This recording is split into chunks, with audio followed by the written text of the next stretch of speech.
Thank you. This meeting is being recorded. So I would like to call the April 12th meeting of the Blue Horizons Community Council to order. We have a kind of virtual meeting, which hopefully will go well. And it is our hope and plan to do hybrid virtual live meetings in the future.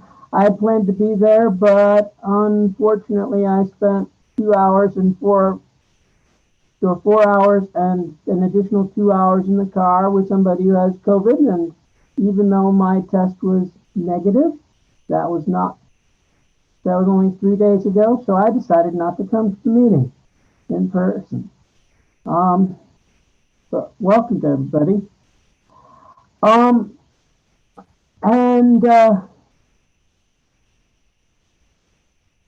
So let me try when I look at the meeting board, I do not see I can only see the people in the room. So it'll be really helpful, Sam and Sophie, if you could watch when people raise their hands, because I can't see that in my current view.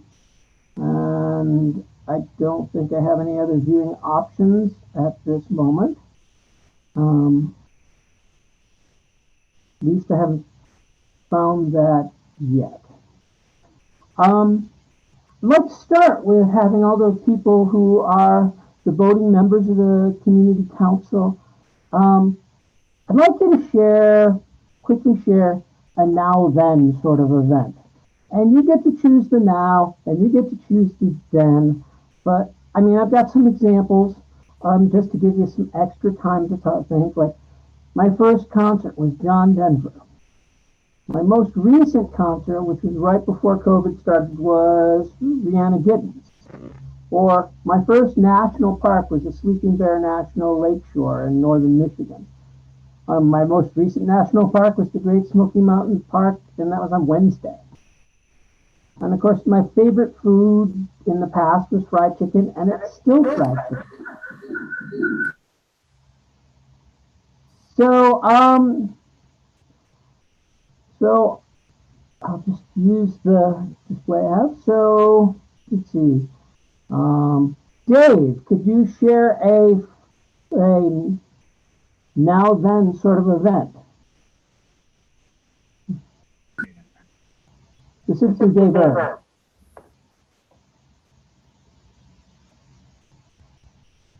Keith, did you just call me? I'm having a terrible time understanding what you're saying. Yes, I just called you. Thank you for. I'm hearing echo now. I wasn't hearing it before. You're kind of muffled, Keith. Yeah, and very garbled. How about now? A little better. Let me try something else. How about now? About the same.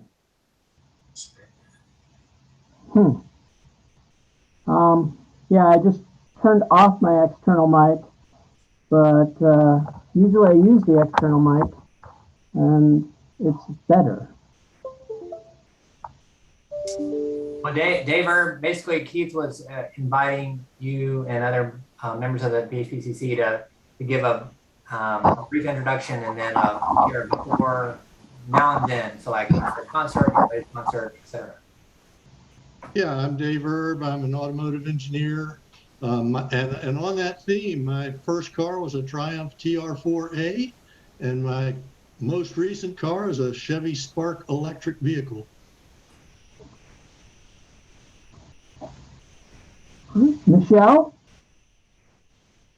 Oh, hi everybody, Michelle Myers. And I've worked in community organizing for most of my life.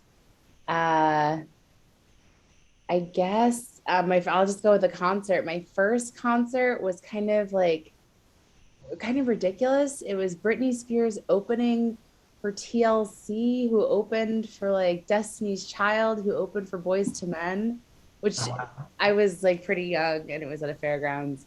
and like a lot of those weren't that famous yet, but it was pretty jam packed, I guess.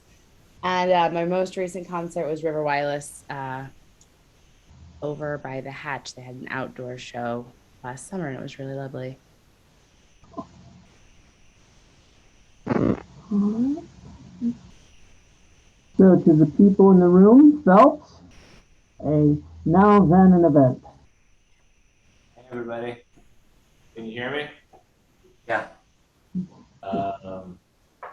My first concert was Pearl Jam, and I don't think I've been to a concert in like 7 years or 10 years, but I saw John Prine. Yes. Jason? I'm Jason Walls with Duke Energy. I'm not 100% sure of the options, but I'll go with Dave Erb because I found a picture of my first ever car, and it was a Plymouth Reliant K car. You cannot have a boxier automobile than a Plymouth Reliant K car, and it was pretty special. It was blue. It met its maker in the ditch in Virginia, in the state of Virginia. I think all Reliant K cars were blue, weren't they? I don't know, but mine was. It was special. All right, and Brownie? Well, we didn't hear what Jason drives now, though.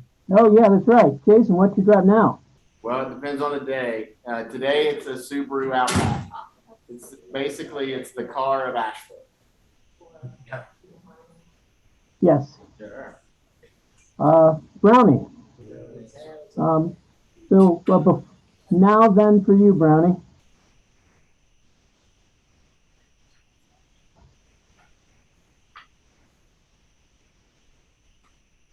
Is Brownie still with us? My first. Is Brownie in the room?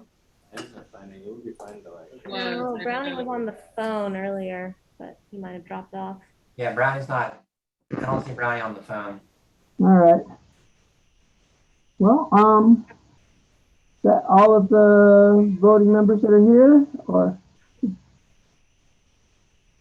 haven't heard from Jeffrey, David King, Ken, or Chris.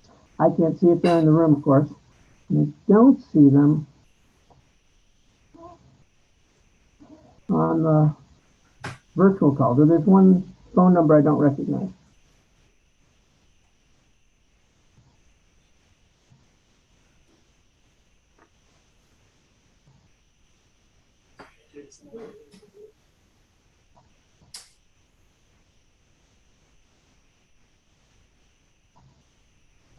Okay, well, we have then, without Brownie, we have 4 of our members, voting members, which isn't actually a quorum, but I'm not sure if that's the reason not to have a meeting.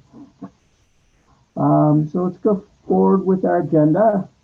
And of course, I'd like to start with a discussion and reviewing the March meeting minutes. And if you remember from the meeting, started out by approving some bylaws. And I'd like to say that we have no more bylaws at this meeting, or hopefully not for meetings coming forward, so we can put that to the side for a little while. We spent a great deal of the meeting addressing the net metering comments.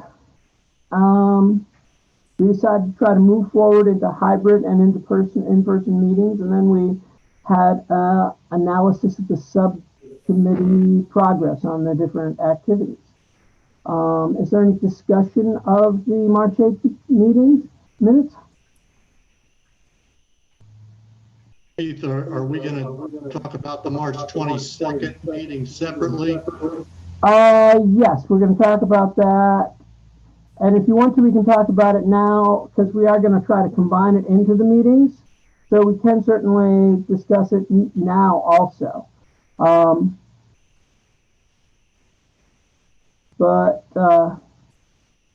However why don't we go ahead and discuss the March 22nd meeting also, and then we can approve it all with one, in one swoop. Well, I have two things to point out in the March 22nd one. The first is Chris Bellrine was in that meeting. He's not showing in your list of members. All right, I'll change that. And the I'm second sorry, one folks. is- There's an echo, and it's making it hard. So if you're not talking, please mute yourself. I think Keith, maybe you need to mute right now. Try Okay. again, Dave. Okay, and the second thing, there's a section towards the end where you said that we had a problem with process, and I understand that Chris raised that, but I don't consider that gospel truth. And in fact, I raised a disagreement with that in the meeting, and I would like that disagreement to be recorded in the minutes. We did not have a problem with process. The process was open. I put out every draft that I wrote to not just the council, but to the tech committee. Very quickly after I got it, I incorporated every bit of feedback that I got. And the problem was a lack of engagement on the part of the council and a lack of courage when Brownie and Jason expressed their objections. And I want that recorded in those minutes.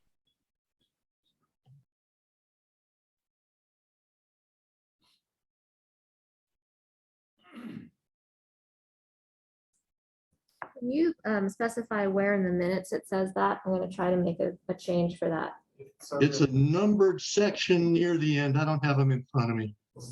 Oh, the March 22nd. The March 22nd, Okay, yeah. I apologize. All right. Keith, can you make a note of that since those were your notes? Yeah, so I'm taking a note of that. Let me finish capturing my notes. So there was noted that there's a problem with process, and Dave disagrees that it was not a part of the process because you were, as you went through, you made each version available, and you addressed every comment that you received in your versions. And you feel that there was a lack of engagement and a lack of courage from when, do you want me to put Brownie and, was it Chris? No, Chris was the person who said there was a problem with process. Right. And I objected to that characterization. I do not consider there to have been anything that you could solve with another bylaw or another written process. That process went as smoothly as it was going to go because of the lack of engagement from members of the council and the lack of courage on members of this council when Brownie sniffled his disapproval and when Jason threatened to take his football and leave. And I want my interpretation of that registered. I will put that in the document, which then I will share with Sophie, and we'll actually put it into the meeting notes. For the lack, yeah. All right, I will certainly do that.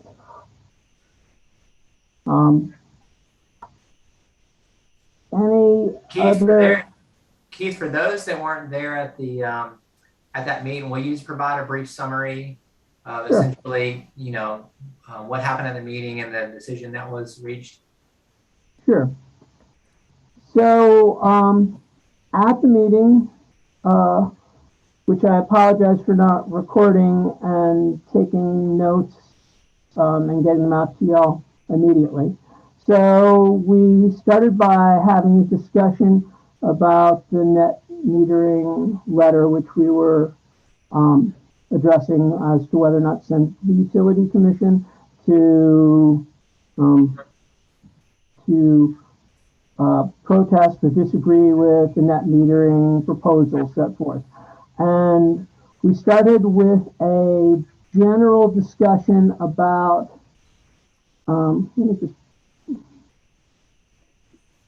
we started with a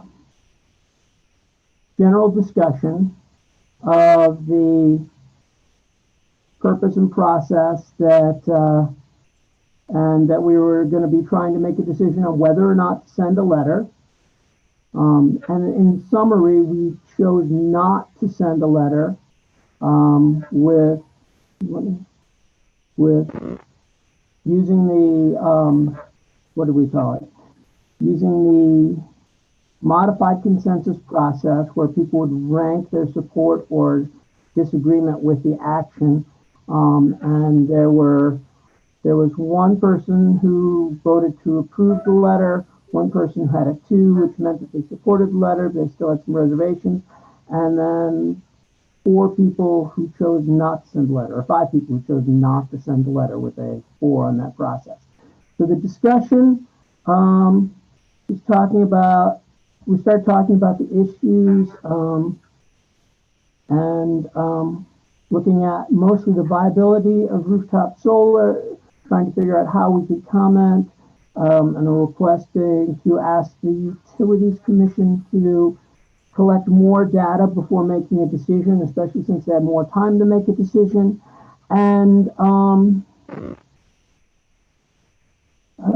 the idea that and loss of jobs. And those were the major reasons why we were discussing it in the first place. Reasons that we chose not to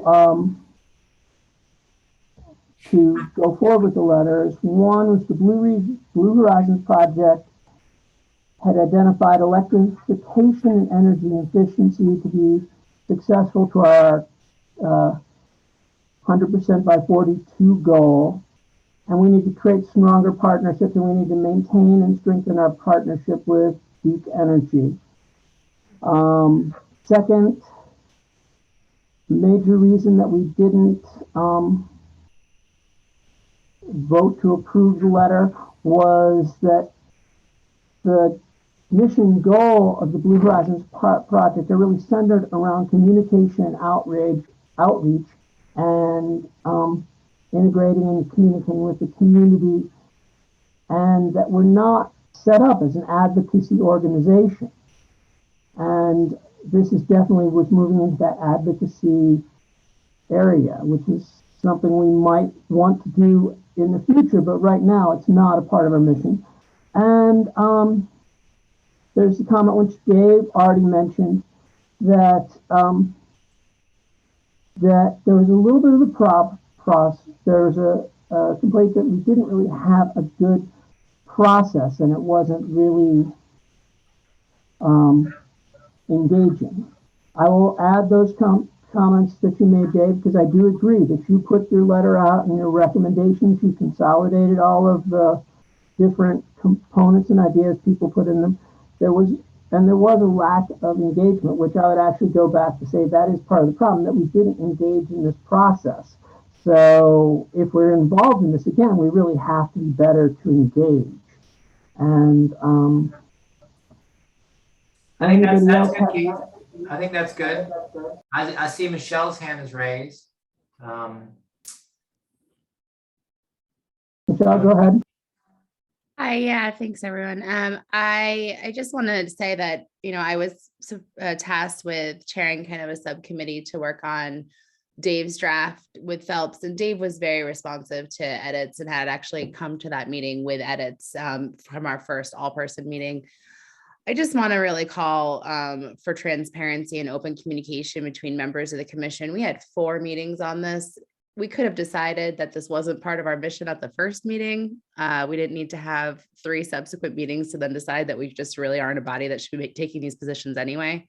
So when I think of the improvement of process, it's not so much thinking of, oh, we should have engaged better, or, Dave wasn't willing to make adjustments. He was. I think it's really just more of getting our footing as who we are as a group and being honest about it in these meetings. And if you can't make a meeting or you miss part of a discussion, read the minutes and comment over email. I think we wasted a lot of time on this, and I just really want to call for an improvement in process, but not really looking at this as, oh, because Dave didn't run a process properly, or, I think we did the best we could, but we didn't have all the information from all of the members early on, I think. I also just wanted to mention in terms of process, and I think Jason, you pointed this out over email, like, why is this going to 25 people at the 11th hour for editing? And we don't really have like a good, like, when does the tech committee comment? When is, having all the comments from the tech committee right before it goes to the commission for final approval is probably not the best process. I know I certainly couldn't takes all of those edits the day before the meeting and then reproduce a draft to get it posted for, there should be a period of time where there's even public review of what we're voting on. So I do think we need to tighten up process, and it's not because anyone did anything wrong. I think it's more just this is the first time we've really ventured into this area.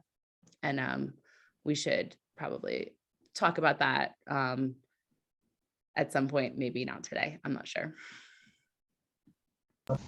Thank you, Michelle. Anybody else have some comments they would like to make, discussion to? I kind of do want to talk about, I just want to second what Michelle said, and hopefully maybe we can talk about it more in the future. Yeah, because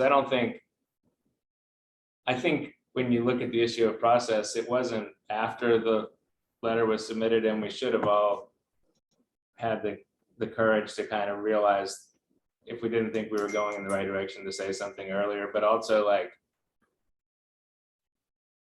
I think just right up front in the beginning, the group should decide, oh, is this something we want to take on? And then we would assign somebody to tackle it, and I think instead it was sort of like, it came up and Dave presented his letter, and then we just worked through from that starting point. But I think we should have started off with, is this something where we want to deal with? How are we going to deal with it? And then get started. So I think that, just right from the beginning, it was sort of like the cart pulling the horse. And I think that was a process issue. But really, and if we want to talk about it more later, I think Michelle's right about that.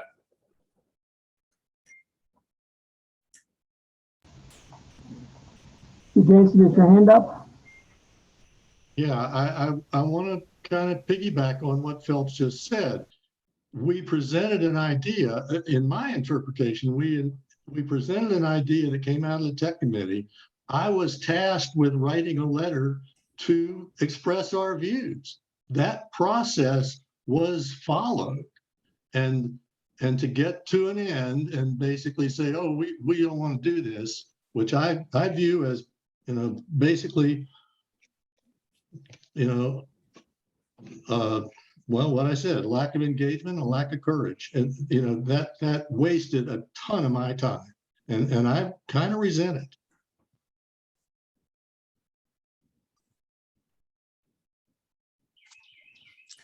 Hey, this is Brownie. I would add that, I don't, I didn't, my reservations about the specifics of the letter don't have to do with the fact that I don't think this group should have as one of its functions to make policy recommendations at either, the local level to the city council or county commission, or at the state level.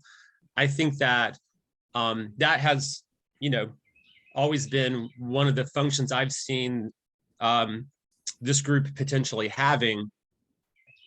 So although there didn't end up being a majority that supported endorsing this proposed policy set of recommendations, for myself, that doesn't mean I don't think the group should consider doing such recommendations in the future on other issues, or even on this issue.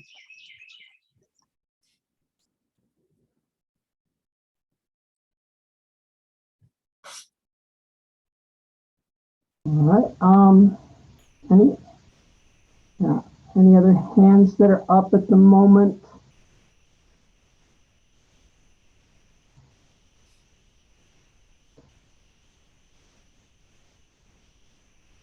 So I Are there any other comments about the minutes from the 8th or the minutes from the 22nd? I do believe this is an important discussion, and I want to make sure that everybody has a chance to be heard. And because it is something that may come up soon or may not come up at all, but we do need to be prepared to have this kind of discussion in the future.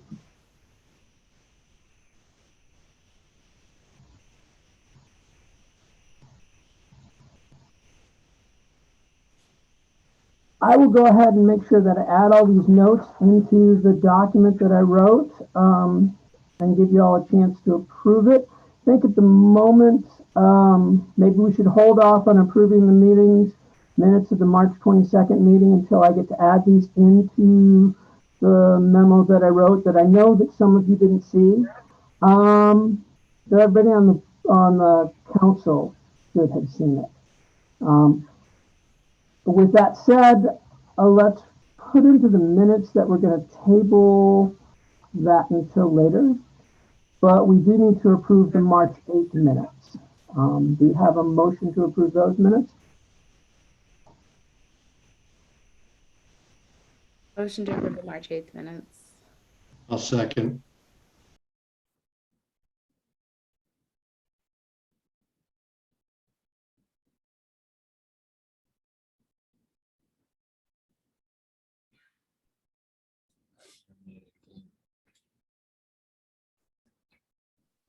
Keith, you were muted when you were just talking. Sorry, I hit my space bar.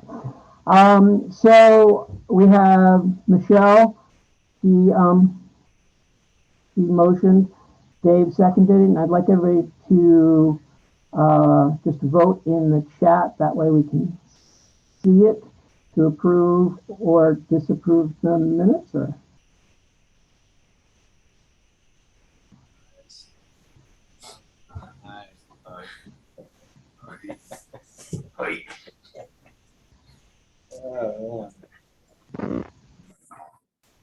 if you're not on the computer, so that doesn't work, does it? If you're in the room, raise your hand if you want to approve it.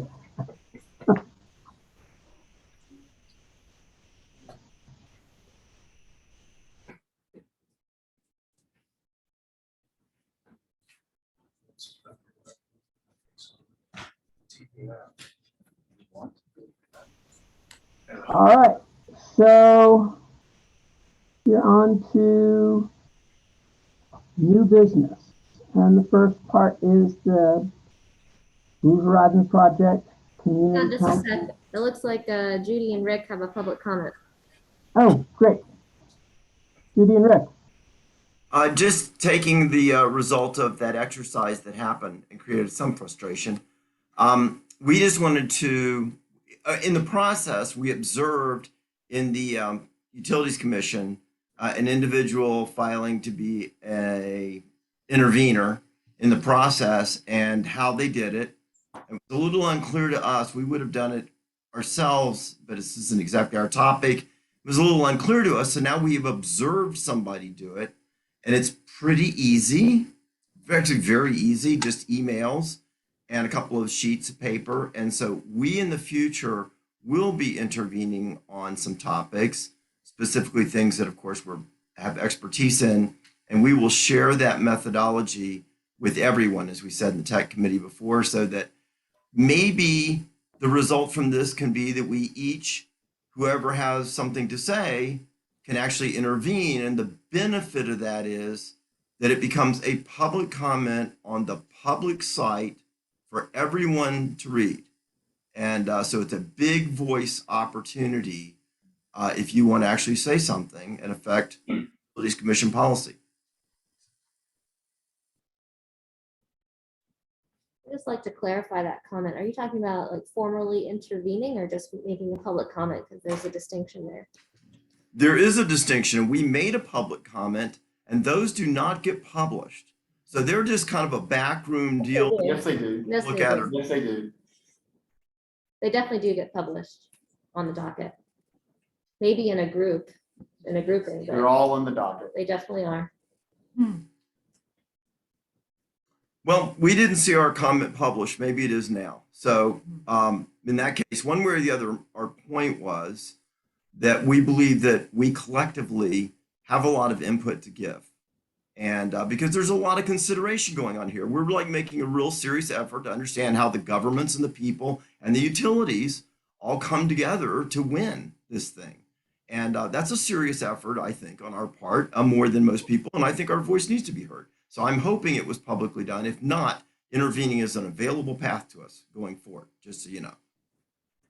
And Rick, just to clarify, you're saying formally intervene because we found out, or you found out, that it doesn't require legal representation. Is that correct? For an individual, it absolutely does not require legal representation. It just requires doing the proper legwork, which in this case just means email. Yeah, go for it. You have to be a ratepayer. In other words, you have to have standing. Correct. Ned Doyle couldn't do it. Yeah. I think the rest of us are ratepayers. On one of the dukes.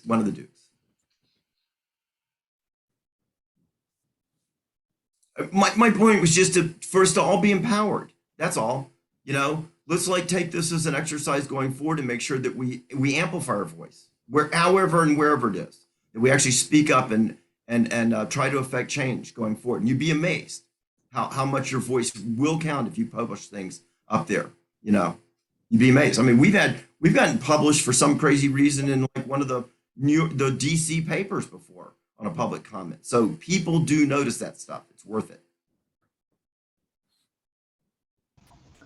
Thank you, Rick.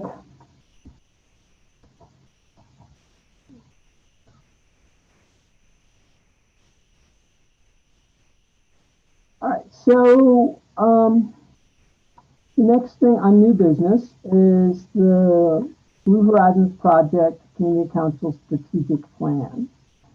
And put that on the agenda just because I wanted to, we talked about the strategic plan. We did a lot of planning back in the summer, and we set forth some goals to develop the long-range plan. We also did the communications outreach plan, which have been completed. So we kind of need to figure out what to do next. And I just want to have a discussion about that, what we see as next steps. Of course, we're in an unusual spot because we're in between Blue Horizons Council staffing. So it's not really a great time for us to really get started on things, but it's certainly a good time to discuss what we see, our actions, what we see we want to do going forward. And so I wanted to have a discussion about that. And see if there are any specific ideas or thoughts.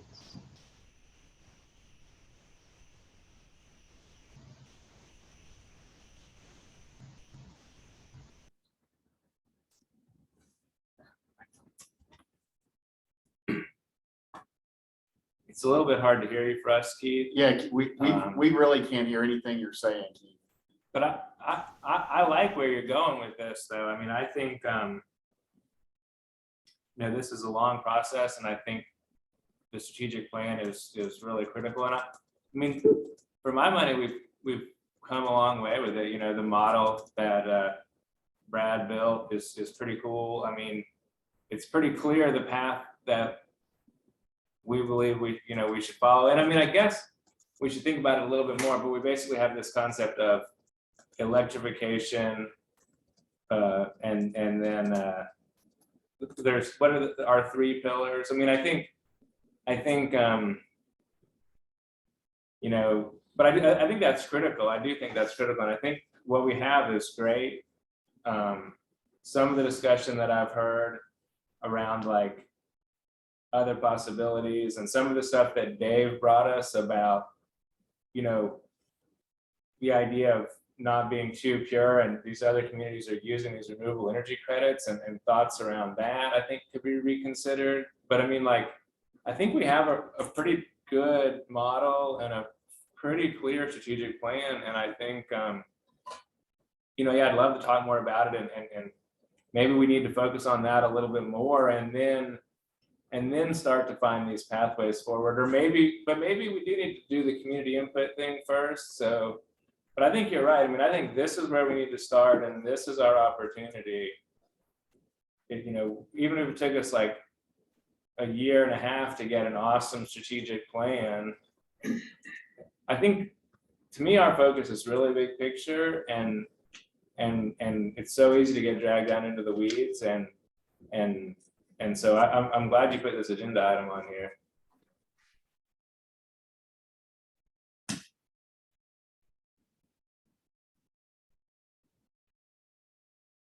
So if we think about that, so there's definitely developing some sort of community input. Can you hear me better now? No. Yes, no? Nope. No. I don't know if you have some headphones or something. Sometimes that can help, but we'll manage. So, can you hear me better now? I'm trying. Third microphone. It Yes, sounds really muffled, Keith. Yeah, you sound like that person in Peanuts, the teacher. Sometimes I feel like the person in Peanuts, so it kind of fits.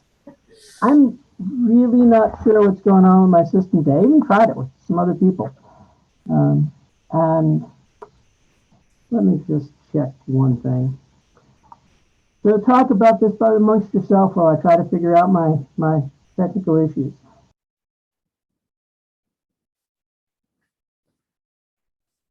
Are there any other voting members who would like to speak before we allow public comment? I see Brad Rouse has his hand raised. If I can, I'll just maybe add a little context to why this is on the agenda.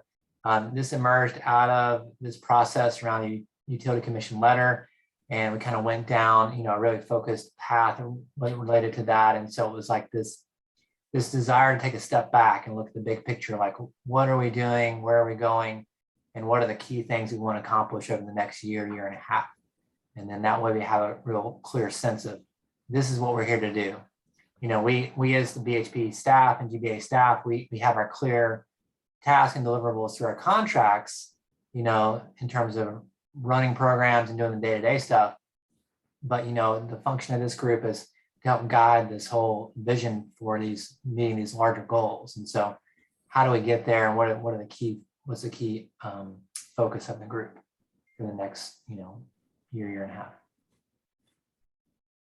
And I know this is sort of uncalled for, but I might just add in the quick clarification that it seems to me that the BHPCC strategic plan is something separate than the 100% renewable energy strategic plan. So just to kind of have that in folks' mind as well. Does that seem accurate to everyone else too?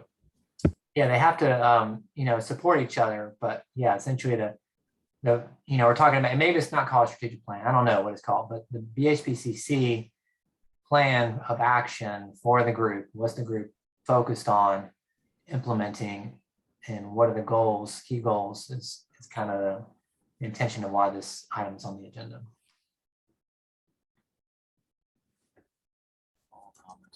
I think I was called on. I would like, and part of that distinction has to do with the fact Phelps mentioned that we had this strategic plan, and I don't really feel like we have a strategic plan. We have part one of a strategic plan, which presents an assessment of what the technical requirements are to go to 100% renewable as some sort of theoretical way, and kind of what some of the magnitudes are in the process. But we really, there's part 2 and 3 of that plan, which we haven't finished yet. And part of that is simply establishing, that I think Dave just sent out a memo on, establishing the criteria by which we want to judge things, and then and determine what goes into an actual set of recommendations of plans. And then part 3 is the list of recommendations divided into what the Cadmus report had, which was pathways.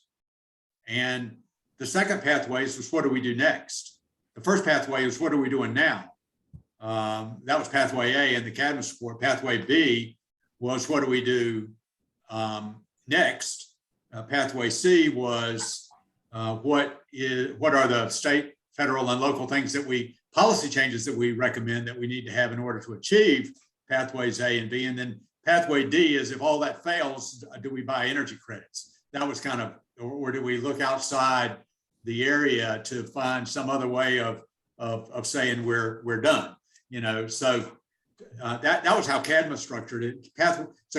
Really, I think what's next is in the strategic plan is pathway A, just cataloging, well, what's already underway. Pathway B, what are the things that we think need to be done in terms of programs that can be done, and how do we think they rank in terms of priority? And that is really something we're supposed to be doing this year.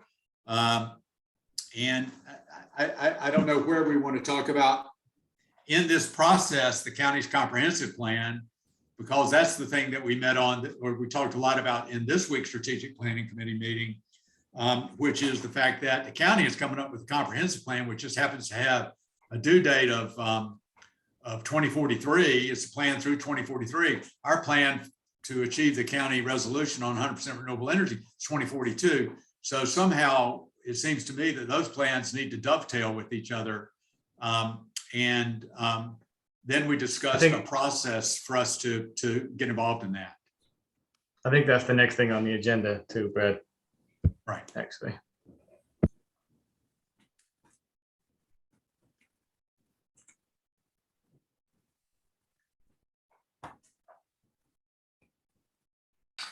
So any thoughts from the BHPCC about developing a plan of action for the community council? Anyone, folks interested in that? And so, you know, we can work in future meetings to start to define and support that process, but I just wanted to get a sense of people's feedback on that.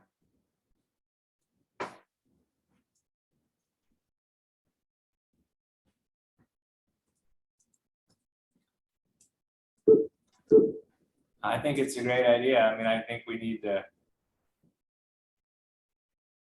you know, understand what that means. But I think it's worth our effort and time, Sam.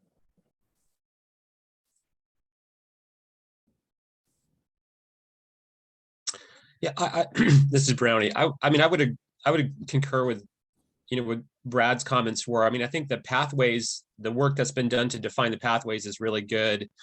But then, you know, what's needed are more policy recommendations or project, you know, or specific project recommendations to accelerate, you know, going down those pathways compared to what we are expecting to sort of organically happen based on, you know, what's kind of already underway in the community and in the marketplace and the state requirements and, you know, possible federal programs and things like that. Like, what are the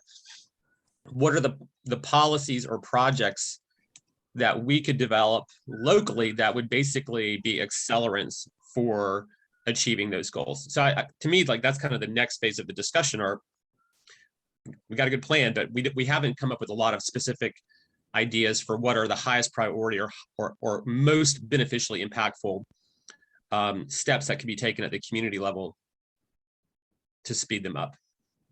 What's the role of this group in supporting and making this happen? Right. So that clears it up for me. Sorry if I'm a little all over the place. I do think along those lines, that's where I've been trying to encourage us to focus on the harder parts, which I feel are, you know, electrification. I feel like solar is going in the marketplace. I feel like electric vehicles are happening, you know, but there's the energy efficiency piece and the building electrification piece doesn't really scale like some of this other stuff. So I feel like that's the hard part, and that's where I wish we could focus our efforts.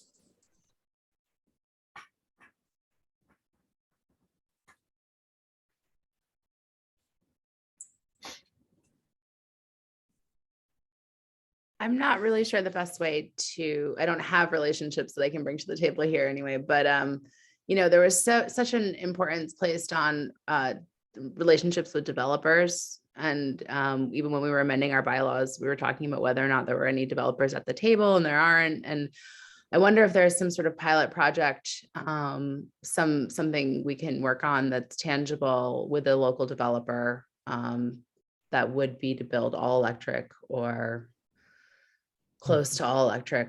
I know, Keith, you had a notion that there might be a property that may have a relationship with a faith institution. So there might be a door there where we could work with a developer there.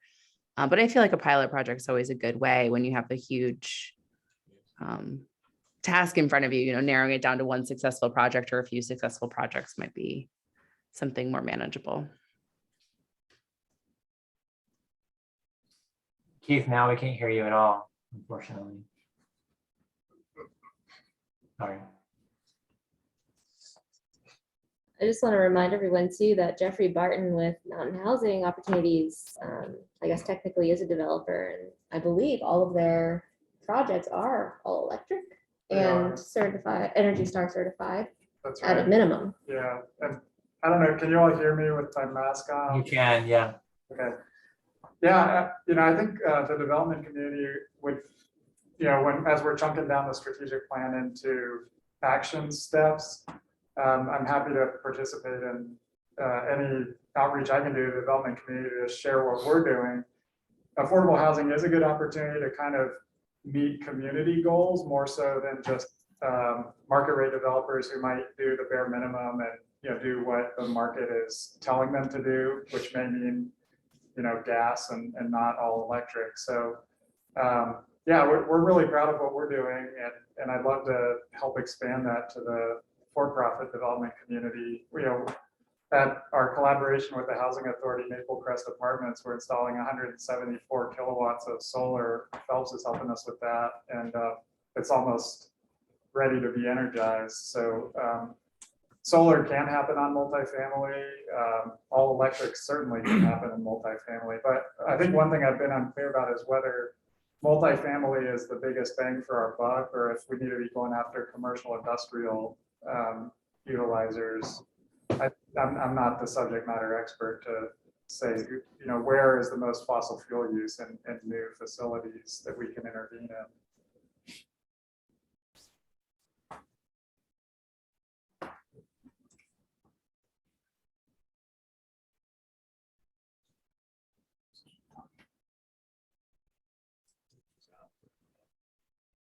So can you hear me through my phone? Yes. Yeah, that's Much better. Much better. Okay. I'm not sure if I'll be able to mute myself, but we'll try it. Well, mute That your sounded like computer. I couldn't hear most of your conversation, which was all really good. So keep talking. Well, Keith, you might want to mute your computer and then just use your phone. There you go. Now try talking. Put your phones, but unmute your phone. Yeah, unmute your phone, but mute your computer.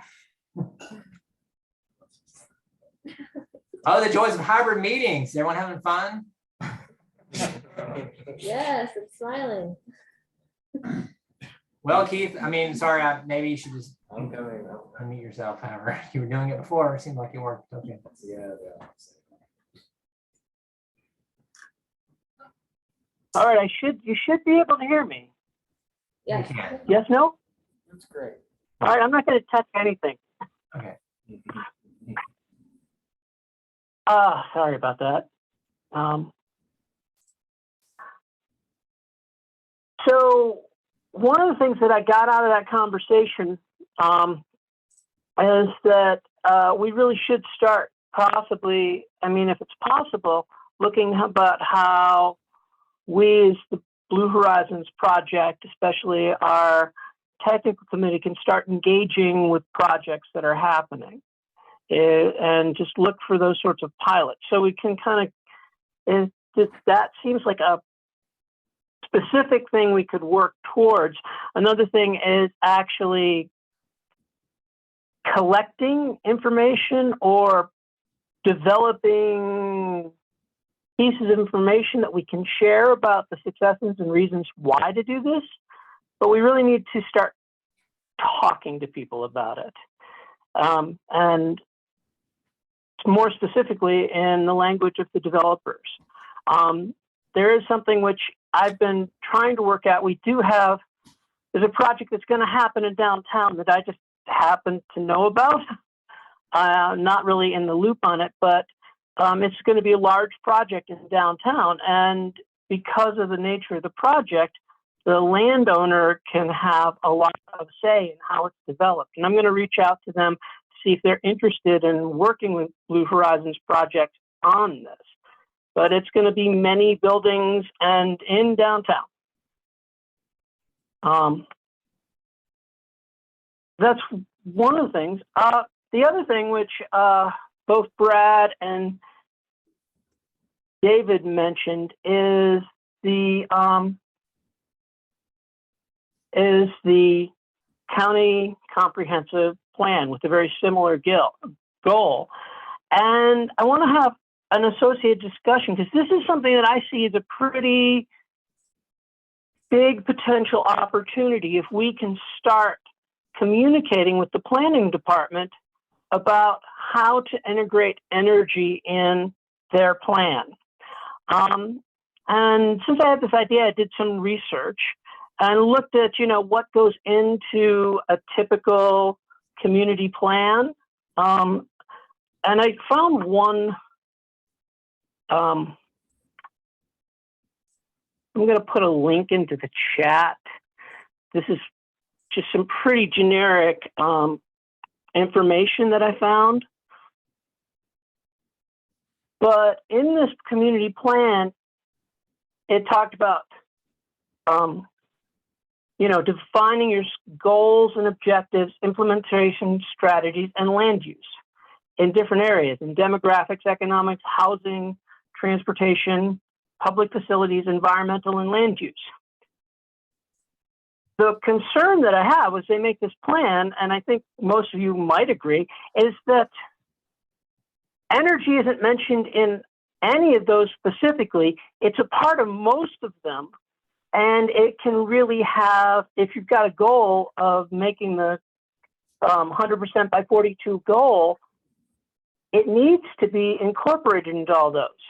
And in the strategic planning group yesterday, we talked about working on another letter or another, trying to engage with the county department, offering our support, offering our partnership, offering our data to the county planning department so we can really start this conversation early. Because if the county wants to meet its 2422 goal, they really need to start thinking about energy in all these different areas.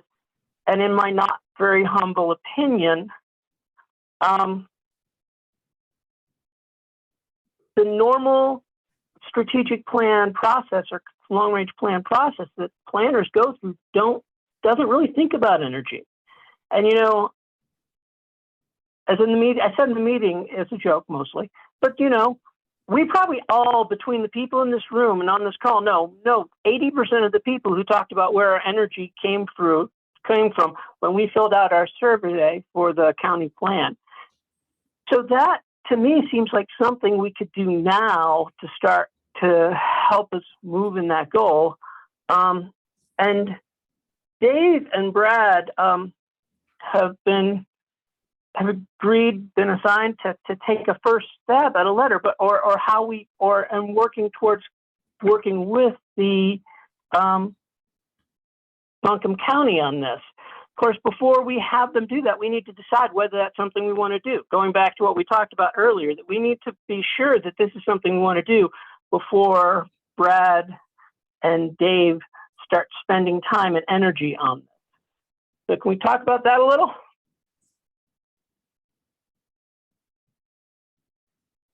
I made up for all the not talking by talking really, really fast and using lots of words. Keith, do you mind if I jump in and just add a teeny bit more That would be great. context?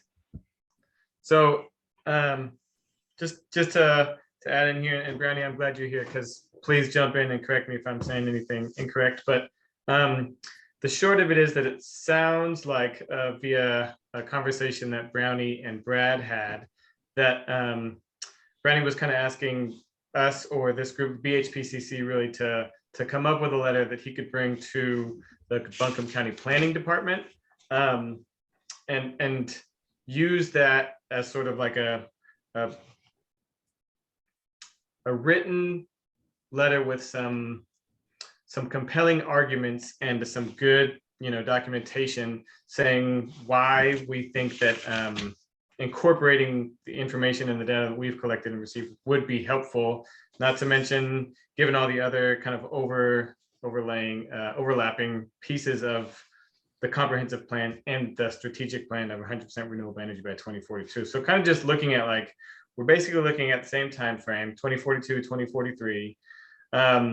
We really, even though we're talking about renewable energy, we're talking about a lot of the same things. We have some similar priorities: social justice, equity, land use, policy, fiscal. I mean, Brad came up with the figure that there's $1 billion going out of the mountain every single year just in fossil fuels. So if we can, put these things together and collaborate ideally, or at least give Brownie some leverage to say, hey, I really think you all should incorporate this into the comprehensive plan, then maybe that will help kind of push some things along. Brownie, does that seem like that accurately describes the situation more or less? Yeah. So Brad and I had a meeting a couple of weeks ago and talked about a number of things, but this was, one of the things that I've been thinking about, kind of following up on the discussion earlier. I think the strategic plan does a great job outlining these key pathways that we need to go down. But, we need to think about, just saying those won't make it happen, right? It's going to be specific projects or specific policies that will either accelerate or decelerate the rate at which we achieve those goals. So I do think the comprehensive plan is a great opportunity. It's basically looking at a number of things, but a lot of it's very focused on new construction in Buncombe County, right? Like we're a pretty rapidly growing community. When you think about what the community is going to look like in 20 to 30 years from now, a very high percentage of the total built environment that will be out there in the world will be built between now and then, right?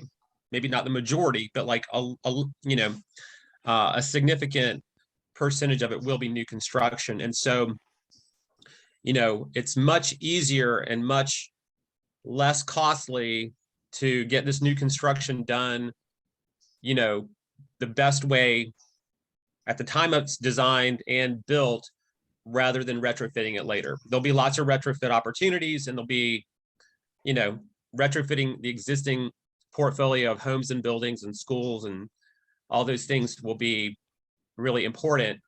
But if we can get, just for example, if we can get, the all electric idea incorporated into the large majority of new construction that happens in the county, that would, take a big step towards achieving, accelerating us down that pathway over the next couple of decades. So, just two things in particular that that stood out to me. I'm sure there's many others that, as we look at this, the group could identify as well. But two were, making recommendations to the comp plan process around the importance of new construction being all electric. And then second, making sure that all new construction, considering like half of all the energy uses in the transportation sector and the opportunity for electricity there, making sure new buildings are built so that they are EV compatible at the time they're designed and constructed, as maybe two in particular important areas where it would be helpful for this group to make specific recommendations to Buncombe County for incorporation into the comprehensive plan. The planning process right now is still at kind of a fairly high level kind of visioning phase. But we will be transitioning out of that in the coming months. And I asked the county manager about when would it be appropriate for, various groups to make more specific and detailed policy recommendations for the comprehensive planning process. And she said that we will be shifting in June and July into a period where we're going to be wanting more specific community input as opposed to sort of the more broad values and vision type of phase that we're in right now. I think that's a great idea. I would support a letter along those lines.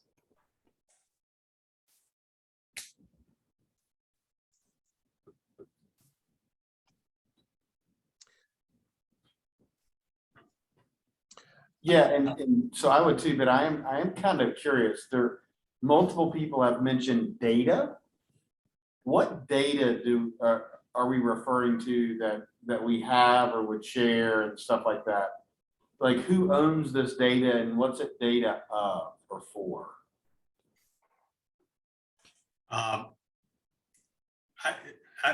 think the data that's being referred to is really, Jason, pretty much a model that we've shared in the strategic plan, which is at a very high level describes the overall energy use in Buncombe County. So it's based on, and honestly, from my opinion, it is in the ballpark, and that's about what you can say about it. It starts with Duke data, which the latest data we have from Duke is 2018.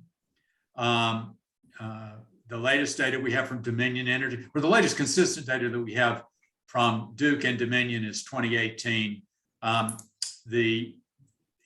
We're basically assuming that energy use patterns have not changed that much. And then for the other major sectors, but it describes the overall use of fossil fuel in the county. So it's at a very high level. So it looks at making a wild guess on the transportation use based on taking North Carolina data and just figuring out what percentage of vehicles are in North Carolina versus in Buncombe County. And it gives you a magnitude of the total energy use. It uses some of the data that we have on fuel, oil, and propane penetrations, makes some assumptions about energy use in transportation, in other sectors of transportation and industry. So, but it attempts through the data we have, that's decent data, although old, from Dominion and Duke, and the less accurate data that's only available at a state level. So for example, once you have a construct like that, we come down to saying that the state, that Buncombe County, we are able to take, okay, here's what electricity costs, say 10 cents a kilowatt hour. Here's what gas costs, say $1 a therm. Here's what gasoline costs, let's say $3 a gallon. And you take all that together, and you can come up with, looks like we spend about $1 billion to $1.25 billion on energy in Buncombe County, and almost none of that's produced in Buncombe County, very little of it. Just, the transport and the value added from Lake Julian, for example. Most of that energy comes from outside of the county. So one of the economic development alternatives that we would share is that if you bring a lot of that energy, if you reduce the overall energy bill below that $1.2 billion by 2042, that's an economic boost to the county. And you can do that by transitioning from gas and oil to electricity. The other economic boost is if we can produce some of it in the county, which would be things like hydro and solar that are actually produced in the county versus relying on imports into the county from elsewhere.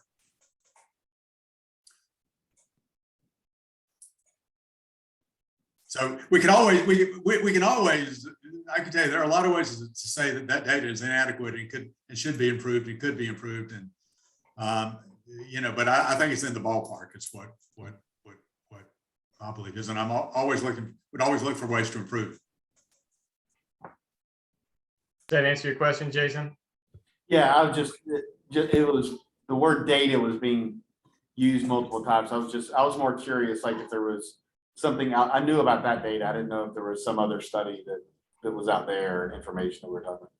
That was it. No, it's a good question. You're not the only one who was wondering that, and so it's a good clarification. So thanks for bringing it up.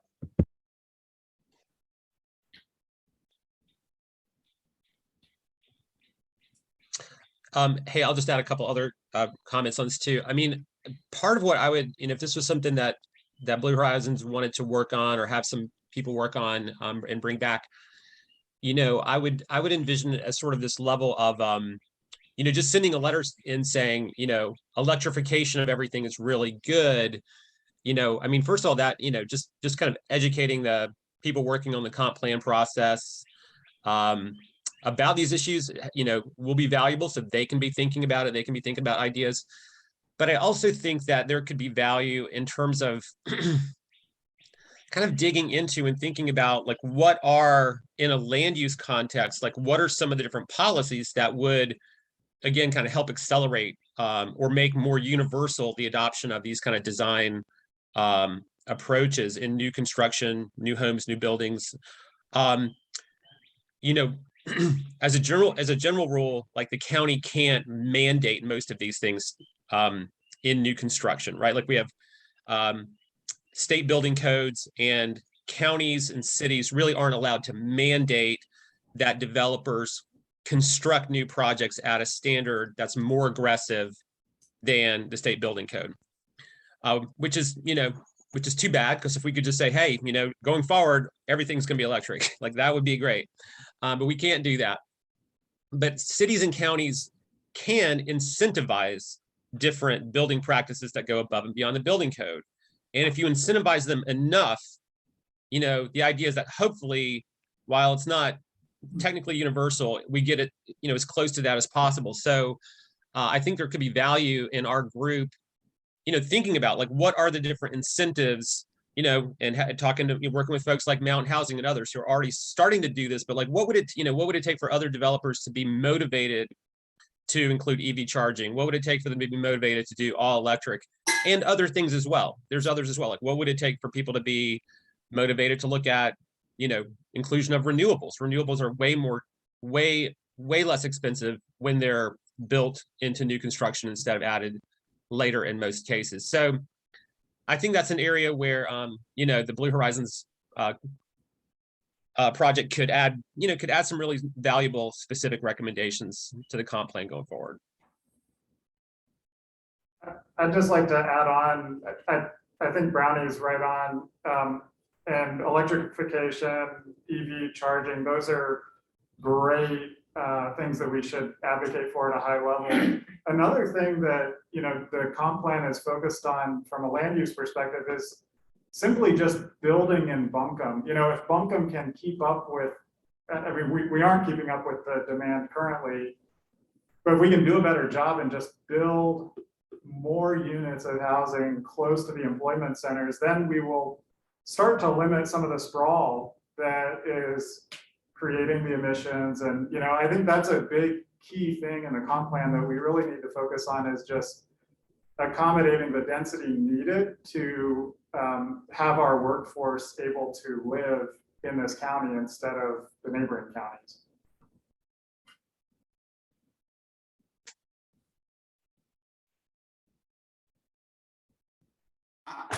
I think you were kind of getting with that into a little bit more of the programmatic level that we would recommend, and just going down that path. That thanks to improved transportation that are non-carbon intensive, like bikeways and greenways and park space, and we could potentially take into a question, the whole, tree canopy and that sort of thing, which is more of a carbon sequestration. I don't know if that's really our mandate. I would also like to add, though, when you think, Brownie, and I don't, tell me what you think about this idea, but we have done things with incentives before. It's pretty clear we're doing things to promote affordable housing with incentives right now with the rules. And we're doing things to support industrial development, like the Pratt & Whitney, where there was incentives that were provided to get that industry to come here. I don't think it's a huge extension of the thought process to have incentives to promote renewable development within the county if the vision supports a better economic future for all residents of Buncombe County. So if we produce more of our energy here and consume less, is that not really something that you can consider under the guise of economic development? And so those are things I would add in. I would say short version, maybe, and sometimes, but it's not like a universal yes or no. There's a lot of different state statutes around what can cities and counties, what are they authorized to do? And we are authorized to do some of those things, other things it's less clear or we're not. So like for all the different ideas we might want to look at, we'd have to look at, is this a place where we have clear authority or some mechanism that we can, use so that the counties can legitimately have policies on it or provide some kind of financial incentives for it. But just because it's not legal or allowed under the statutes now doesn't mean that we can't also put a bug in somebody's ear that that's some of the things that maybe should be changed in North Carolina. Definitely. Because part of H951 is to support local, I believe, is to support local efforts to pursue helping the state achieve its decarbonization goals. Joe, I'm seeing your hand.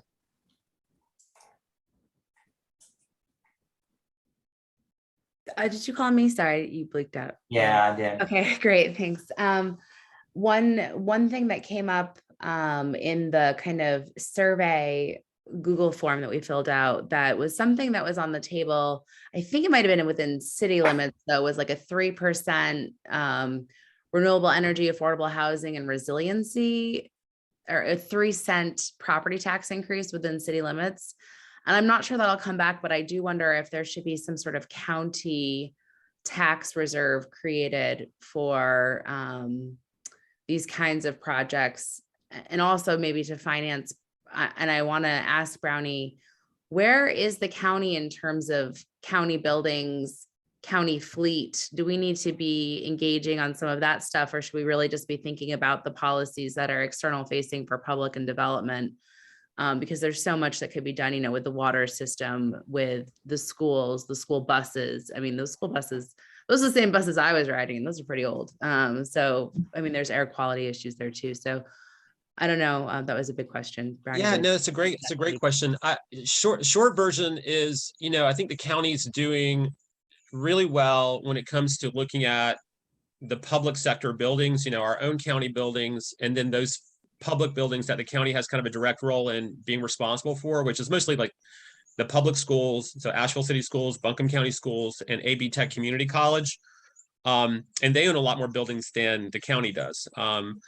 So as folks probably know, like year before last, we approved $12 million to install solar on over 40 of those public buildings, mostly schools and community college. That project's being built out now. It'll be built out over the next year.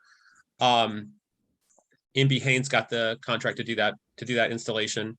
So we're about to do phase 2 of this project. So we haven't approved this yet, but like it's being recommended for this budget year that the county will invest another $12 million to basically do another, 30 to 40, probably 6 to 7 additional megawatts of solar on public buildings.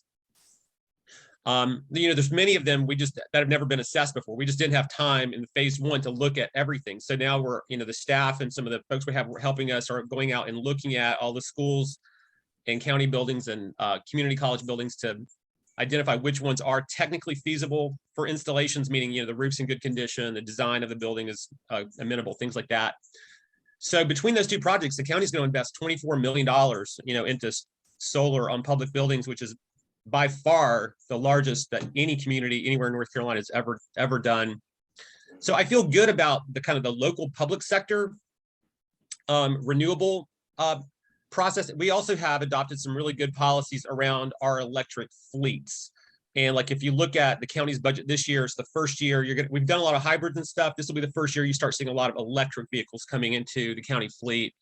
And as the options in the market proliferate, as they will over the next couple of years, like that's, we basically have a policy saying we must procure the cleanest vehicle that will serve the purpose for that vehicle being purchased for the county. So over time, like the county will do a good job converting our own county fleet to electrics mostly. So in a way, I think the biggest place that we haven't had as much kind of creative discussion around is kind of the larger, like, how do we encourage this in the larger non-public sector, like, you know, the community process, new construction. So I feel like that's an area that's really, we really need a lot more creative thinking around what are the options there. I think the government sector stuff, the local government sector, I mean, we can definitely do more, but there's a lot of really good things happening there. There's a lot of momentum there right now. I do think on the, like on the school buses and stuff like that, we, you know, the school buildings were doing great. There probably are a lot of other like school operations and the transportation fleets and stuff like that. They're probably also ripe for opportunity. And one more thing I had thrown in there is there an opportunity for some sort of revolving fund or a countywide tax measure that might be a resiliency tax? I know it was coupled with affordable housing when it was considered for a city policy. That is a good question. So just this isn't really top secret, so I think it's fine to share it. You know, the county is looking at doing 2 possible bond referendums this fall, and we're working with Trust for Public Land to do some feasibility assessments around these. One would be for affordable housing, probably in the $40 million range, and the other is environmentally focused, but it's focused on like land conservation, habitat preservation, and greenway development. So we're kind of going through a process to look at the feasibility. These would have to be approved by the voters. So we're going through a process to identify if that's likely to be supported or not. I'm hopeful they will be. So like clean energy is not really part of that mix. But I'm hopeful these will pass because they're both obviously, you know, real compelling issues. I think the idea of like broader county investments in community clean energy is one of these areas where we need to get, you know, some of our attorneys and good policy minds around the table to look at, because there are some things that I think there would be pushback against in terms of like, does the county really have the legal authority, even if you can find the money, right? Even if you can find the money somehow, do you really have the authority to invest in some of these different kinds of initiatives? So I think that's an area where we need to, you know, it just requires a deeper dive, I think. And then if we do find that, you know, we do think we have an argument for legal authority, then yeah, what would be the different funding mechanisms to potentially put behind them? Maybe a future bond, maybe something else. So I just need to speak up. Hopefully you can hear me. I think I maybe had computer trouble like months ago because we're having great conversations here. But I just want to do a time check because still have some things we do need to touch on, but I don't want to inhibit this conversation because it is really good and really valuable. From a practical point of view, though, does the committee want to approve Dave and Brad and the strategic planning committee to move forward on drafting a letter and or a plan to better engage the county in the county's comprehensive plan? So I guess I'm asking for a vote, or maybe I'm asking for a second. Yeah, I mean, everybody says yes. Yeah, sounds good. 45 minutes, yes. I guess, you know, I know that, you know, there's like a transition in the staff going on in the organization. I'm kind of, you know, and there's not, you know, as I mentioned earlier, like, it's not really timely to submit this now. We're still kind of in this vision phase, but like when we get to like July, like that window will begin to open. It doesn't close in July. That's kind of when it starts. So I'm kind of wondering, I mean, I think this could be a fairly, you know, coming up with a letter around encouraging electric vehicles and all electric for new permitting. That's probably pretty straightforward. My hunch is like, once we start digging into this, we'll start seeing, there's probably a lot of other things we would want to, there's a lot of potential content here. So it may be something that is gonna, take longer, have more people in it. Just depends on kind of, and there could be a series of comments. It doesn't all have to be put in one, but I'm kind of wondering, as the new staff are brought on board, if they might be able to help kind of coordinate this effort as well. Yeah, definitely. I think out of our strategic planning discussion the other day from that committee, is thinking that Brad and Dave would take the first shot at putting together some of the possible comments, and based on what we talked about today, there's even more to be added. So then we can kind of come up with something, and then maybe we devote some time on their next BHPCC meeting to this as well, seeing what else needs to be incorporated. And so we kind of spend, a couple months on this. And that way, by the time they're ready for more specific recommendations, we have something together. So it'd be a combination of staff, Dave and Brad, and also this whole full committee. Right, that's what I'm kind of envisioning, something more bigger picture than just that letter. But basically, we can work on a framework of a plan of how we would engage the county to help achieve the 100% by 42 goals and the county's goals of cleaner energy. So, and I think that we need to start on it sooner rather than later if we want to be really ready and prepared to help the county in the midsummer time period. And is Brownie, is there a consulting firm that's kind of heading this up, or is it more just planning department focused? Yeah, we've got some planning consultants who are supporting the planning department and other departments too, but planning department is, probably the lead. But yeah, we do have some outside folks helping us with it. Right. So, there's these kind of comprehensive plans, as y'all might know, have a very specific type of format too. I don't know exactly the format's been created yet, but there's like an objective, and then there's like strategies to get there, and then there's the goals, and there's like, what are the metrics, over time. And so as we develop our recommendations, being able to collaborate with the planning department on making it as seamless as possible for them to plug it into the plan will be, I think, helpful in their process.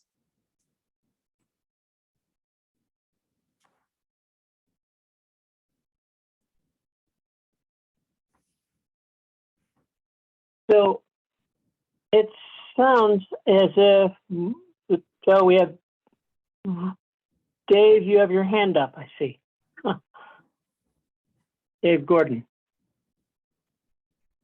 Yeah, I won't take too long. I just want to add this quick thought in there is at least, or I guess express some hesitation about recommending specific policies at this point without having done all of the community engagement and figured out, how we want to evaluate these programs and what the priorities and importance are. So I just have some hesitations about until we've totally figured out how we want to evaluate which programs and actions are best and how those then might affect the community and have equity and land use, taking all those things into consideration. Without fully considering all those, I hesitate to say, let's do this because this will be the best thing.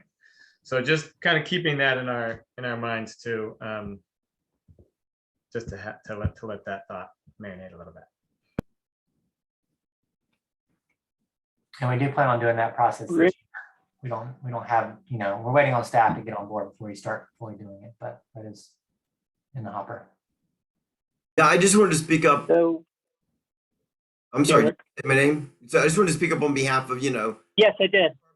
Decarbonization of buildings, hot water and heat and stuff like that, because I didn't hear anywhere in what you said, Brownie, that the county has established a policy that yet to retire all the fossil systems in buildings, which I would hope would be a baseline.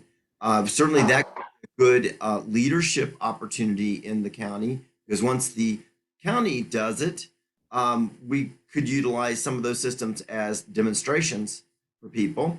And certainly because there are different scales of buildings and whatnot, that would be very good. Without a doubt, it's more economical, certainly right now, given what's going on with fossil fuel, it's sure as heck more economical to be electrified.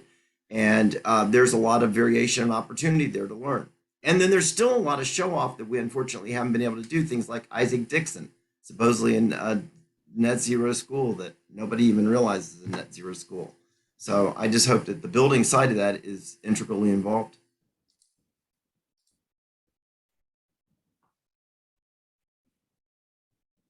Brad? Yeah, I just wanted to say that my vision of what we do in the near term is we write a letter to the planning department that sort of, formally advertises our existence and basically gives a high level view of what we've come up with in our strategic plan so far, and mentions a couple of potential initiatives and says that it's part of a larger strategic planning process that we have to more thoroughly vet all of the different programs that we might have. So it would lay the groundwork for them to expect another letter from us later on, as well as be an invitation to collaborate more closely. And I would look at that kind of a general letter being sooner rather than later. I mean, a month or two instead of 3 or 4 months, basically.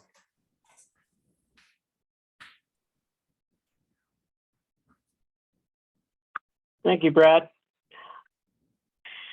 So are there any other comments before we decide to move forward or not to move forward in this direction?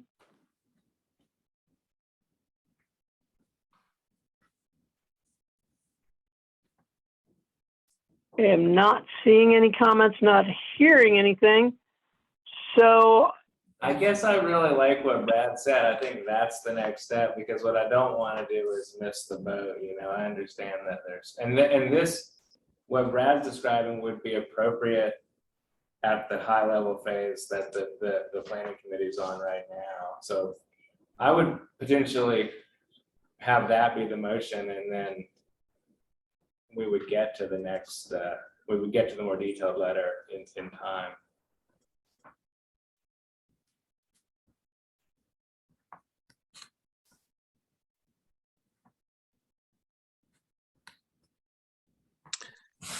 You should make that motion, Phelps. Definitely make it. So I motion that we ask Brad and Dave to write a high-level letter introducing us to the planning committee and telling them what we're all about, explaining our goals and how they align with the goals that they're trying to achieve, and potentially making a couple of recommendations as an example of what we're trying to do, and indicate that there's more to come and we would like to collaborate.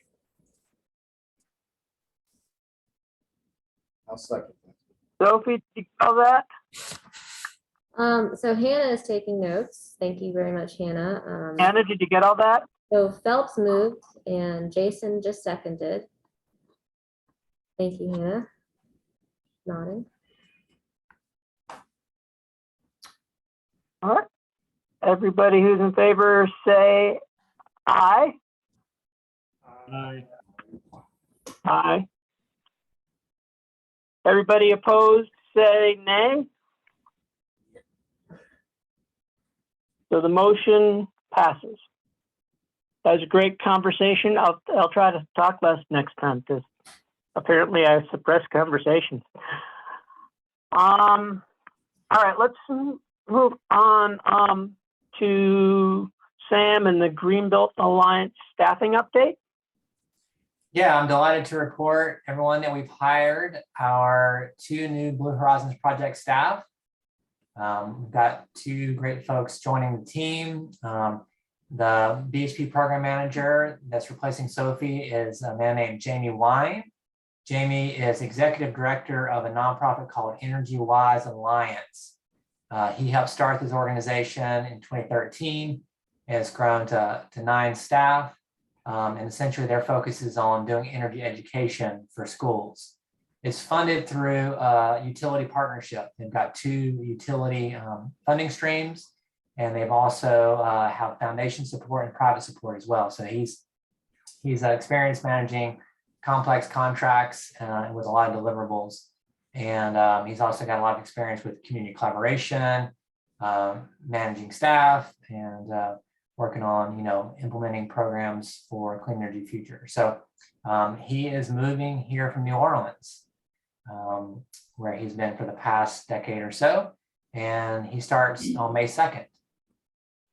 And then the other person we have, we're excited about him. He also started a bike advocacy organization in New Orleans before he was EnergyWise Alliance Director. So he's, educator, ED, community person, has a lot of skills. The other person we've hired to replace Beatrice as the outreach coordinator is Summer Winkler. Summer is, she currently works for South Help Credit Union, processing mortgages, but she's a UNC Chapel Hill grad in global sustainability, and also Virginia Tech graduate certificate holder in sustainability as well. So she's been interning with us for the past few months in her kind of off time. So she brings a lot of like detail-oriented things, and she's got social media experience. And I think, those two folks together will be a good team to support this process. And so, they both start that week of May 2nd. And so at our next BHPCC meeting, they'll both be present for this group.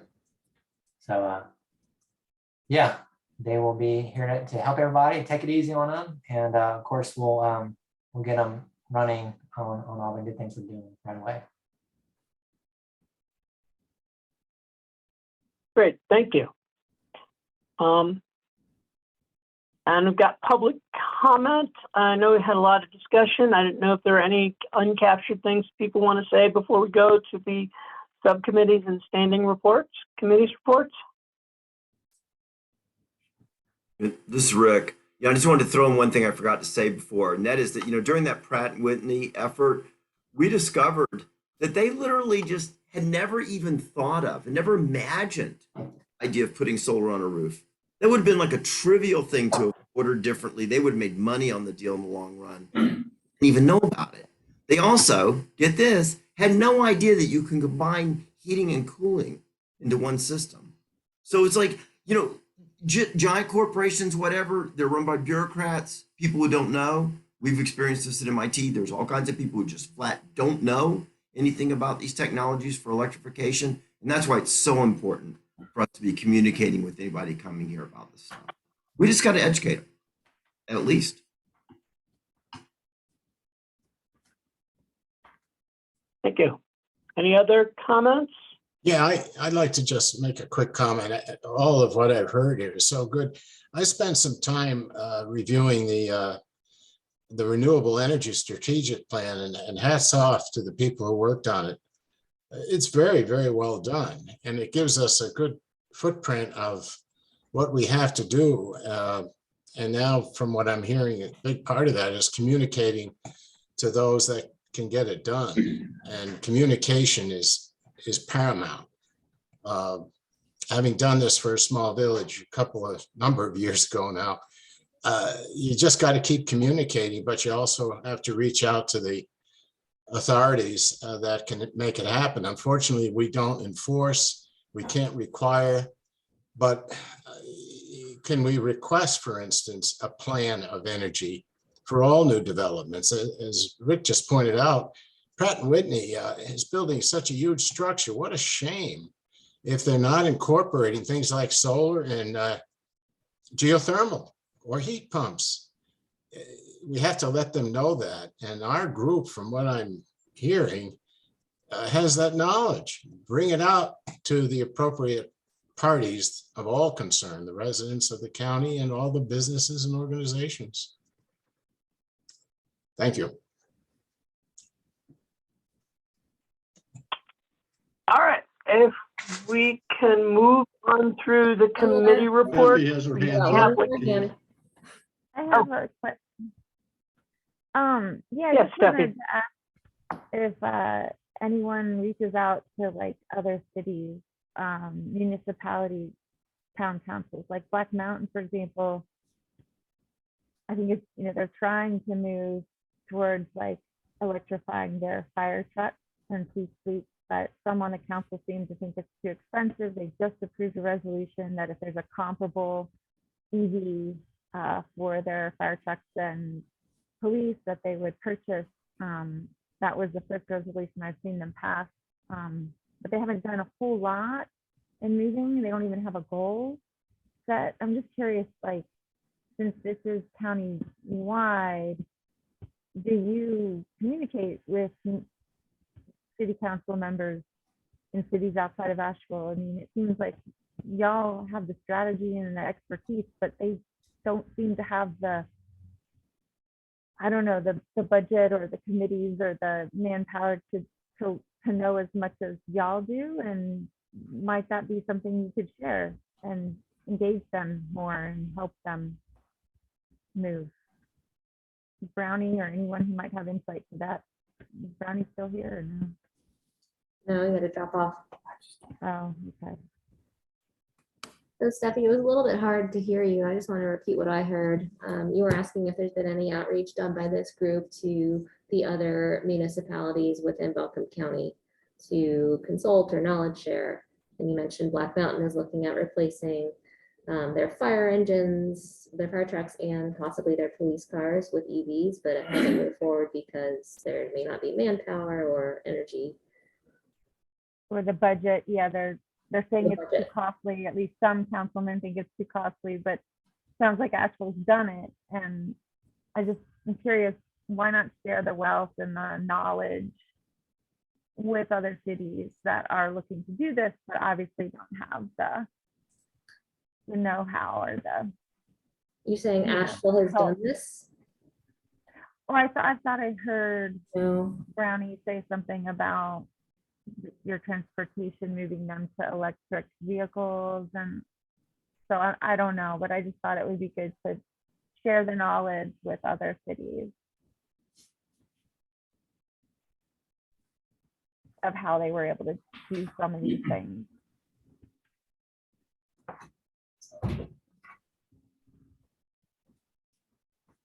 Well, Steffi, that's a really great question. And let me just make a note to look into that answer. It's got a lot of parts, and I'm sure there are other people on the committee that know of some groups that do part of this. I don't know as a group. I mean, I think of Land to Sky, where they have all the governments in the region come together, and perhaps, especially once Mr. Wise is here with us, maybe presenting to the council about opportunities like this is something that I think about, but that's just from my knowledge base. But that's definitely something to look into. Thank you. Yeah, I don't even think they're aware of Blue Horizons project. I mentioned it to several of the councilmen I met recently, and I was surprised that they didn't even know. Great, thank you. All right, so if we can move through the most important parts of the committees and standing programs and what they've been up to. And we can start with the 100% Renewable Energy Strategic Planning Committee. So we've already heard a lot from David already, but if there's anything additional you would like to share, now's your time. Sure, I'll try to make it relatively brief. I guess sort of to speak a little bit to what Peter Moffat was saying, and as Sam sort of touched on, a big piece of all of this is going to be the community engagement, and that's, as Sam said, in the hopper and sort of in the works, but just kind of waiting for folks to get on the Blue Horizons project and the Green Belt Alliance staff to get on board to be able to keep cruising with that. The other things I wanted to mention were, that we're working on matrices to evaluate current and potential programs, and also to put out there again, at least to the folks I've shared it with, the list of potential programs and actions that came from the Lenore Ryan grad student presentations that I've shared with folks, if people want to give their input as to whether or not those seem like they would be technically feasible here in our county. I know a couple of folks have commented on it, but if anybody else has some insight, that would be great. That's all I got. Thank you. Fundraising with Sam. Yeah, just quickly, I sent in an application today to the county through their next round of ARPA money, which is the Coronavirus Recovery Funds, to fund 2 PV systems that we identified through our Solar House campaign. One is for the Days Inn project, which is the retrofit of the Days Inn Hotel to support the homeless population with permanent housing. That'd be a 90 kilowatt PV system. And the second is for Pisgah Legal Services, and that's for a 35 kilowatt system for their Charlotte Street location. We have now through a request for proposal process to select a solar installer to do the solar for our neighbor campaign. We selected Sugar Hollow Solar for that. And we're thrilled to be working with them. And so we got bids from Sugar Hollow to do these 2 other projects where we submitted the application this morning for. And we are still waiting for the city to get back to us on their ARPA allocation. They meet on April the 25th is when they're going to be deciding. They sent us a scoring sheet. We did pretty well. And this is money for home heating, repairs and upgrades, PV systems for low-income families, and also some refrigerator replacements, replacing old refrigerators for some of the weatherization clients we serve. So that's kind of a wrap on where the fundraising, the major stuff. We're also working on some other fundraising pieces, but that's the highlights for today. Thank you, Sam. Technology Subcommittee, Ben and Bill. Thank you. We had about 9 people at our last meeting. I'd like to just go over some of the bullets that we did, kind of a summary real quick. We talked about mass transit. We talked about technologies. Which ones should we pursue? And what we were doing is we were looking back over the last year and asking, are we doing this the right way, or what kind of things should we be focusing on?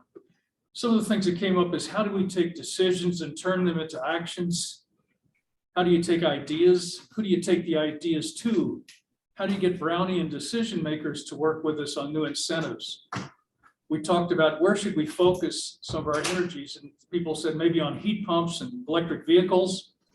And we said, let's be sure that we're not pushing things that we don't want to have around after many, many years, things that we put in which will be around and we don't want them around. We talked about Duke and said, could we work with them somehow to get some financing options for heat pumps that we want to push? Talked about intervening on dockets, and that education is so important. So we talked about as individuals, writing a monthly column in Mountain Express to educate the public. We said, get active with the utilities commissions, do blogs with them, pursue renewable energy financing, and work with the county council, get people together, tell them, for example, we would like to do a program, and they would have to respond to us. We talked about geothermal, and one of the reasons maybe we're having some issues with it going in this area is we don't have a looping contractor that could bore a 4-inch hole. So we talked about, well, maybe somebody might want to start a business. Some of the to-dos that we had, you discussed already and voted on today, the letter with Dave and Brad. We also, Don is going to be writing an article in the Mountain Express. And and that last item is to turn it over to Rick and ask if he has any comments about Amy's HVAC studies. That's the last item. Rick? So some of you may know that starting long ago, before this rendition of the Blue Horizons project, Amy Musser proposed a comparison of VRF and conventional HVAC to a new 3-level compressor that she knew about. So it's not a DC controlled variable speed compressor like these mini split things are, the Daikin's and whatnot. This thing is a conventional old school technology with just another valve in it. So it's got 3 stages. So she proposed it, and Duke was very interested and game and got on board with people really from all kinds of places involved in this project. And they put it out and hired a consultant and instrumented several houses to do this test. And darn if the results of this test weren't like really kind of dramatically good. This test showed that this alternate old school way of doing HVAC was like half the energy of a mini split version of doing HVAC. And here we are all thinking, oh, these mini splits represent kind of the front edge of this industry. And turns out that's not necessarily true. And this was all done by a third party. Data has been now validated. The final report has been produced. And so we're sort of standing in the point of going, wow, that's interesting. Where do we go from here? So I don't know if Duke had any particular plans on it. The only things that we've come up with are thinking, well, this needs to be part of, for example, a proposal into the what the Utility Commission suggests continuing research by Duke or whatnot. We think it's well worth that. It actually is well worth being publicized across the industry. It's the kind of thing that should go to the news. It goes to a lot of HVAC contractors and all. Very interesting.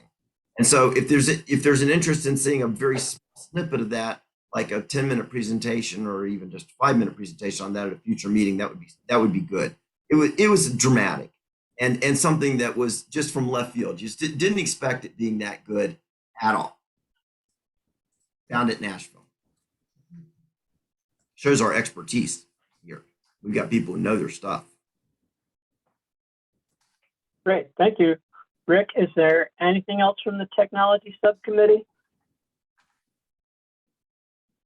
All right, well, the community engagement subcommittee, that's Beatrice and myself, and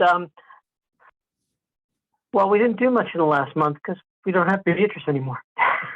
I don't know if there's anything that I don't know about, but we're looking forward to working with the new person and getting out there and talking to people because events are happening outside and so we can talk to people. We're excited about that. Energy Savers Network. Hannah's going to do that update. I'm Hannah Egan, the Outreach and Resource Coordinator. So I'll be doing for Energy Savers. So I'll be doing an update with that. This last quarter, we completed and served 42 homes. We had 62 on the schedule, but it was just a rough quarter for us, trying to get clients to commit to their appointments, but not too far off from our goal. We were able to hire on a new crew leader, Michael Bonilla.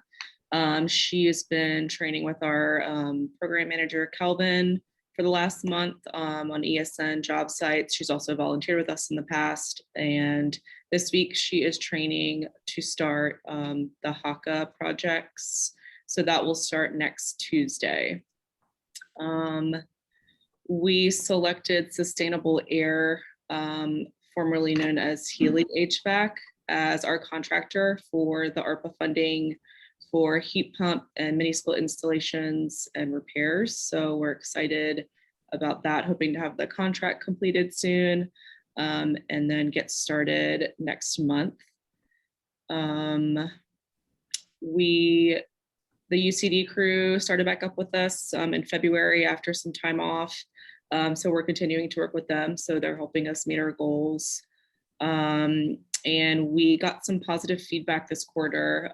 We created like a QR code for clients that are tech savvy to take them to like a client satisfaction survey on our website. So which was more successful than reaching out retroactively. And it was much easier for us as well. So that's good news. So that's it for me, unless anyone has any questions.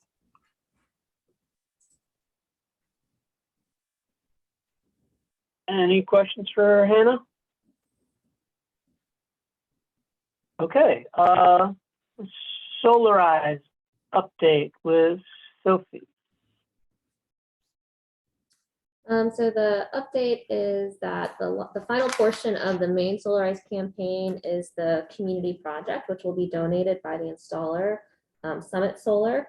We are in the final stages of receiving proposals from Summit Solar for our top 3 contenders, and I'm happy to share those 3 contenders are Homeward Bound, the Days Inn on Tunnel Road, Land of Sky, Pisgah Legal Services, I apologize, and then Beloved Asheville. So we're working with the installer, trying to get proposals for them and to move forward with announcing the selected recipient. For neighbor to neighbor solar, we have selected Sugar Hollow Solar to be our installer for that program moving forward. I believe Greenbelt Alliance is working on finalizing a contract with the installer, and that program's funding that we have so far through ARPA funding will run through December 2023. And there's currently funding to serve about 10 more homes with some more leads for funding in the works. That's the update right now, unless Sam's got anything to add. Nope, that's it. Thanks, Sophie. All right, great. Home energy tax, it says they're paused until new staff are on board, which makes sense. So do we have any other additional public comments? Or board comments, if you'd like to.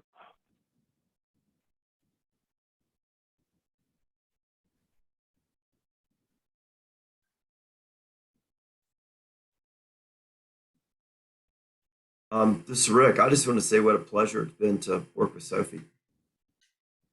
Completely amazing. Yeah. Thanks so much. I think we'd all agree about that. Yeah. Certainly a bittersweet ending, but it's still on my radar to try to schedule some sort of in-person, hangout situation. So I will definitely do that. And I'll hang around a little bit, hopefully to have interface with our new staff and transfer some of the institutional knowledge and processes and help them get a good start. So deeply committed to what we're doing here. Great. Well, we certainly appreciate that and have appreciated working with you. So with that said, we can end the meeting 4 minutes early. Thank you for the